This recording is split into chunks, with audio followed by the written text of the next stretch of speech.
Donald Trump के लिए tariffs paracetamol की गोली हो गई है। सिर दुखा टैरिफ लगा दो, पेट दुखा टैरिफ लगा दो, कोई जमीन नहीं दे रहा टैरिफ लगा दो, किसी ने पलटकर जवाब दे दिया टैरिफ लगा दो। ये धक्कन पिछले 3 महीनों से वो चला रहे हैं, जैसे हम बार बार आपको राजदूत की तमाम किस्तों में बता ही रहे हैं। अब की बार उन्होंने इंपोर्टेड कार्स और कार पार्ट्स पर 25% टैरिफ लगा दिया है। इसका सबसे ज्यादा नुकसान अमेरिका के सहयोगी देशों को झेलना पड़ रहा है। दिग्गज कार कंपनियों के शेयर धूल चाट रहे हैं।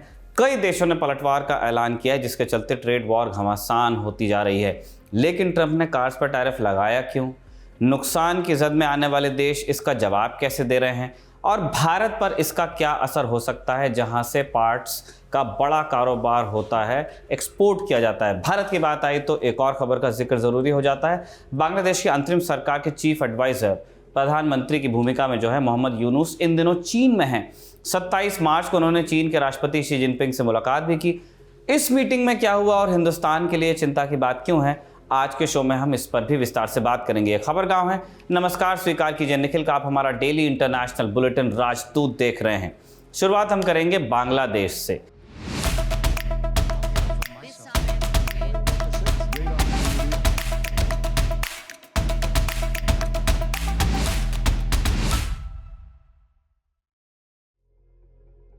बांग्लादेश हिंदुस्तान का सबसे भरोसेमंद पड़ोसी और पार्टनर हुआ करता था, अब नहीं है। शेख हसीना के तख्ता पलट के बाद इस रिश्ते का चरित्र बदला सा है। बांग्लादेश की अंतरिम सरकार भारत विरोधियों के साथ रिश्ते मजबूत करने में लगी है। उसने भारत को खुद से दूर करने की भरसक कोशिश की है।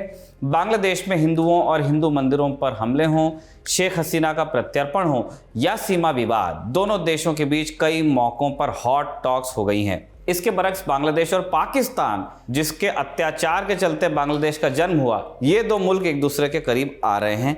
उनके बीच सैन्य सहयोग को लेकर समझौते हो रहे हैं। 1971 की ज्यादती को दरकिनार करने की बात हो रही है।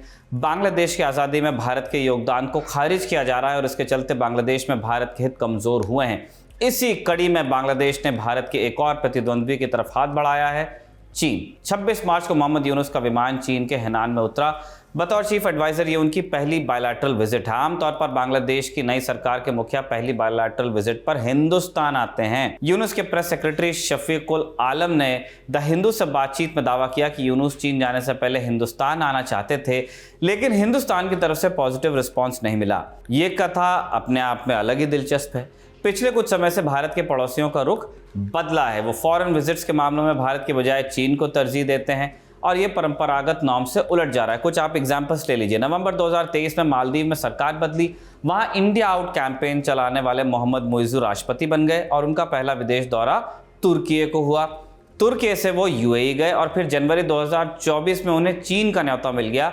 वहां हफ्ते भर रहने का मौका मिला और चीन के बाद सऊदी अरब, सिंगापुर, एंटीगुआ और बारबुडा तक गए, लेकिन भारत नहीं आए।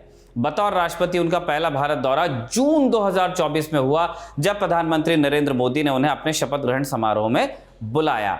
और अक्टूबर 2024 में उनका फुल फ्लेजेड बायलैटरल विजिट का प्लान बना, यानी कुर्सी संभालने के पूरे 11 महीने बाद इतने दिनों में दिल्ली एनसीआर में किराए के मकान का कॉन्ट्रैक्ट खत्म हो जाता है। इसी तरह नेपाल में जुलाई 2024 में केपी शर्मा ओली प्रधानमंत्री बने। ओली भारत के बजाय चीन के ज्यादा करीबी माने ही जाते हैं, लेकिन अतीत में पीएम बनने के बाद वो पहले विदेश दौरे पर हिंदुस्तान आया करते थे। 2016 और 18 में ऐसा हुआ भी, मगर इस बार परंपरा टूट गई। भारत ने अभी तक न्योता नहीं भेजा और इस बीच नवंबर 2024 में ओली ने चीन का चक्कर लगा लिया है। मीडिया रिपोर्ट्स की मानेंगे तो हिंदुस्तान में ओली सरकार को न्योता देने की योजना बन रही है। अप्रैल 2025 में थाईलैंड में बिम्स्टेक समिट का आयोजन होगा और इसमें प्रधानमंत्री मोदी और केपी शर्मा ओली के बीच मुलाकात संभव है और जून 2025 तक ओली को आधिकारिक दौरे पर हिंदुस्तान बुलाया जा सकता है। तब तक उन्हें भी कुर्सी संभाले 11 महीने ही हो जाएंगे। यही हाल बांग्लादेश का। जब तक शेख हसीना प्रधानमंत्री रही, उनका भारत आना जाना लगा रहता था। जनवरी 2024 में उन्होंने 5वां चुनाव जीता। भारत उन्हें बधाई देने वाले पहले देशों में से था। फिर जून में प्रधानमंत्री मोदी का शपथ ग्रहण हुआ, उसमें भी शेख हसीना को न्योता दिया गया था। उसी महीने वो स्टेट विजिट पर हिंदुस्तान आई और इससे दोनों देशों के रिश्तों की अहमियत का अंदाजा आप लगा सकते हैं। लेकिन कुछ समय बाद इसमें दरार आई। 5 अगस्त 2024 को शेख हसीना के खिलाफ प्रोटेस्ट हिंसक हो गया। उन्हें हिंदुस्तान में शरण लेनी पड़ी और उनके निकलने के बाद अंतरिम सरकार का गठन हुआ। मोहम्मद यूनुस को इस सरकार का मुखिया बनाया गया। उनकी कैबिनेट में कई ऐसे लोगों को जगह दी गई जो एंटी इंडिया स्टैंड के लिए जाने जाते हैं। इस सरकार ने भारत पर इंटरनल मैटर्स में दखल देने का इल्जाम लगाया है। उन्होंने शेख हसीना के प्रत्यर्पण को लेकर हंगामा किया, फिर बॉर्डर फेंसिंग के लिए विवाद किया। जिस अनुपात में हिंदुस्तान के प्रति कटुता थी, उसी अनुपात में बांग्लादेश सरकार पाकिस्तान को लेकर नर्म होने लगी और इसके चलते यूनुस सरकार के साथ नॉर्मल संबंध रखना हमारे लिए और मुश्किल हो गया। बहुत संभावना है कि इसी वजह से भारत ने मोहम्मद यूनुस को न्योता देने में दिलचस्पी नहीं दिखाई, या कह लीजिए कि थोड़ा वक्त ले लिया। लेकिन हालिया घटनाक्रम के बाद भारत ने अपना स्टैंड कुछ बदला है या उसे बदलना पड़ सकता है। 26 मार्च को प्रधानमंत्री मोदी ने बांग्लादेश के नेशनल डे के मौके पर यूनुस सरकार को चिट्ठी लिखी। इसमें उन्होंने बांग्लादेश की आज़ादी के आंदोलन को याद किया, साथ ही एक दूसरे के हितों और चिंताओं का ध्यान रखने के लिए भी कहा। उसी रोज मोहम्मद यूनुस चीन चले गए। उनके साथ 57 सदस्यों का प्रतिनिधिमंडल भी गया है। चीन जाने के लिए 26 मार्च की तारीख का चुनाव भी भारत के लिए बड़ा मैसेज था। दरअसल बांग्लादेश की अंतरिम सरकार आज़ादी के आंदोलन में भारत के योगदान को नकारने पर तुली है। उस स्थिति में उन्हें नए पार्टनर की दरकार होगी। जानकारों का मानना है कि यूनुस सरकार चीन से करीबी बढ़ाकर हिंदुस्तान को चुनौती देना चाहती है, या ऑप्शन तो तैयार कर ही रही है। वैसे तो शेख हसीना के भी चीन से अच्छे संबंध थे ही। उन्हीं के कार्यकाल में Bangladesh belt and road initiative BRI का हिस्सा बना।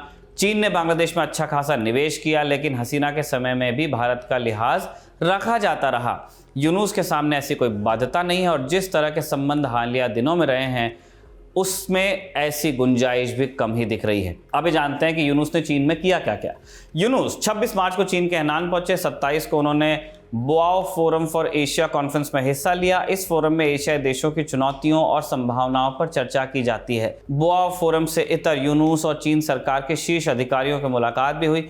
इसमें यूनुस ने चाइनीज लोन पर इंटरेस्ट रेट घटाने की मांग की। 28 मार्च को मोहम्मद यूनुस ने बीजिंग में राष्ट्रपति शी जिनपिंग के साथ मीटिंग की। इसमें द्विपक्षीय संबंधों को मजबूत बनाने और बांग्लादेश में निवेश बढ़ाने जैसे मुद्दों पर बात हुई। आगे उनका प्रोग्राम बिजनेस लीडर्स से मिलने का है। 29 मार्च को यूनुस पीकिंग यूनिवर्सिटी का दौरा करने वाले हैं। उसके बाद उनका चीन दौरा कंक्लूड हो जाएगा। मोहम्मद यूनुस का चीन दौरा कई मायनों में सामान्य भी लग सकता है, लेकिन हिंदुस्तान के साथ तल्खी, तारीख का सिलेक्शन और भारत चीन के बीच अविश्वास का माहौल इस विजिट को असाधारण बना देता है और इसने भारत के सामने कई सवाल तो पैदा कर दिए हैं। जानकार मानते हैं कि भारत को बांग्लादेश की नई रियलिटी को स्वीकार करने की ज़रूरत है। हमें मानना पड़ेगा कि वहाँ रेजिम चेंज हुआ है। बांग्लादेश में अब प्रो इंडिया सरकार है नहीं। वहाँ की नई सरकार भारत पर निर्भरता कम करने की कोशिश में है। पाकिस्तान बांग्लादेश में अपना दखल बढ़ाने की फिराक में है और चीन साउथ एशिया में अपना दबदबा बढ़ाने के लिए किसी भी हद तक जाने को तैयार है। और जब चीन तैयार है तो यूनुस सरकार तश्तरी में परोसकर उसे मौके दे भी रही है। इसलिए पहली ज़रूरत तो यह है कि बांग्लादेश में जो भी लोग पावर में हैं उनके साथ बातचीत का चैनल ओपन किया जाए। यूनुस सरकार अंतरिम है, उन्हें आम चुनाव के बाद जाना पड़ेगा। भारत इस चुनाव का इंतजार कर रहा है, लेकिन अभी तारीख आई नहीं है। ज़रूरी है कि समय गंवाने की बजाय उपलब्ध विकल्पों के साथ आगे बढ़ा जाए, वरना भारत की नेबरहुड पॉलिसी के लिए बड़ा खतरा बन सकता है। वैसे भी यूनुस इस तरह के हिंट्स दे चुके हैं कि शायद ये अंतरिम सरकार अपना कार्यकाल पूरा भी कर ले तो लंबे समय के लिए बने रहेंगे। अभी 3 साल से ज़्यादा, लगभग 4 ही साल पूरा वक्त बचा हुआ है। उस वक्त तक कि अगर ये सरकार सरवाइव करती है तो हिंदुस्तान को अपने रास्ते इन्हीं के साथ तलाशने पड़ेंगे। बांग्लादेश का अध्याय यहीं पर हम रोक रहे हैं। एक बोनस खबर की बारी जो अमेरिका से है। पहली उनमें से अमेरिका का टैरिफ का झुंझुना एक और बार बच गया है। राष्ट्रपति डोनाल्ड ट्रंप ने आयात होने वाली कार्स और कार पार्ट्स पर 25% टैरिफ लगा। 25 से इनको कोई लगाव है, पता नहीं जन्मदिन उस दिन था या शादी उस दिन हुई है, कुछ ऐसा है इस व्यक्ति के जीवन में 25 कि वो टैरिफ 25 ही लगाते हैं। एनीवेज, ये टैरिफ 2 अप्रैल से लागू हो जाएगा। अमेरिका में 50% कारें दूसरे देशों से ही आती हैं। 2024 में अमेरिका ने $240 बिलियन की कार बाहर से मंगाई थी। इस लिस्ट में सबसे बड़ा सप्लायर मेक्सिको था, उसके बाद साउथ कोरिया, जापान, कनाडा और जर्मनी थे। मेक्सिको और कनाडा तो अमेरिका के पड़ोसी हैं, जबकि जापान, साउथ कोरिया और जर्मनी अच्छे सहयोगियों में से हैं, अलाइज हैं। लेकिन हाल के दिनों में ट्रंप सरकार इस रिश्ते को प्रॉफिट और लॉस के मार्जिन से देखने लग गई है और टैरिफ लगाने में भेदभाव नहीं कर रही है ना। टके सिर भाजी टके सिर खाजा के टाइप वहाँ टैरिफ लग रहा है। बस मजबूत लोगों के बारे में बोलने से या उनके खिलाफ कोई कार्रवाई करने से ट्रंप सरकार को डर लगता है। बाकी जिसे दबा सकते हैं उस पर तो वो जब मन चाहा 25% ठोक देते हैं। टैरिफ आपको हम पहले भी बता चुके हैं, एक किस्म का टैक्स है। इंडिया में जैसा एक्साइज है वैसा समझ लीजिए। कोई देश बाहर से आने वाले सामान पर लगाता है, मकसद होता है आयात को डिस्करेज करना।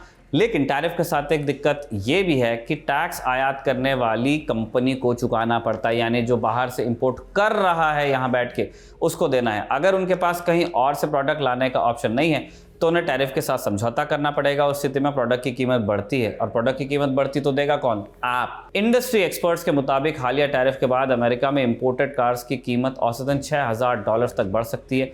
ये स्थिति तब तक रहेगी जब तक अमेरिका अपने दम पर डिमांड्स की पूर्ति करने लायक नहीं बन जाता। दूसरा खतरा यह है कि लोग कार खरीदना कम कर सकते हैं। इससे ग्लोबल सप्लाई चेन प्रभावित होगी और दुनिया भर में नौकरियों पर भी संकट आ जाएगा। अच्छी पेइंग जॉब्स होती हैं ऑटोमोबाइल सेक्टर में, स्टेबल जॉब्स मानी जाती हैं, लोग बच्चों को अच्छे स्कूल्स में डाल देते हैं, उन नौकरियों की हम बात कर रहे हैं। एक और बात है, कई अमेरिकी कार कंपनियां दूसरे देशों में फैक्ट्रियां लगाकर काम कर रही हैं। टैरिफ का भार उन्हें भी उठाना पड़ेगा। ट्रम्प दावा करते हैं कि टैरिफ से अमेरिका में मैन्युफैक्चरिंग बढ़ेगी और लोकल लेवल पर रोजगार पैदा होंगे। वहां का वोकल फॉर लोकल है ये। लेकिन फैक्ट्री शिफ्ट करने में और सप्लाई चेन को नए सिरे से एस्टैब्लिश करने में लंबा वक्त लगता है। क्या तब तक इकॉनमी इस उथल पुथल से बच पाएगी? इसका जवाब हमारे पास में नहीं है, देखने वाली बात होगी। अब जानते हैं कि देशों ने ट्रम्प के ऐलान पर रिएक्ट कैसे किया। कनाडा ने कहा है कि यह डायरेक्ट अटैक है।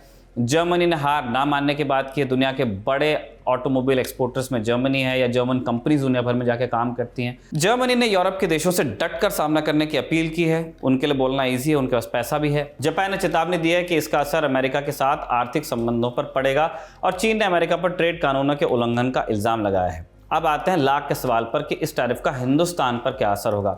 हिंदुस्तान अभी तक ट्रम्प के टैरिफ अटैक से काफी हद तक बचा रहा है।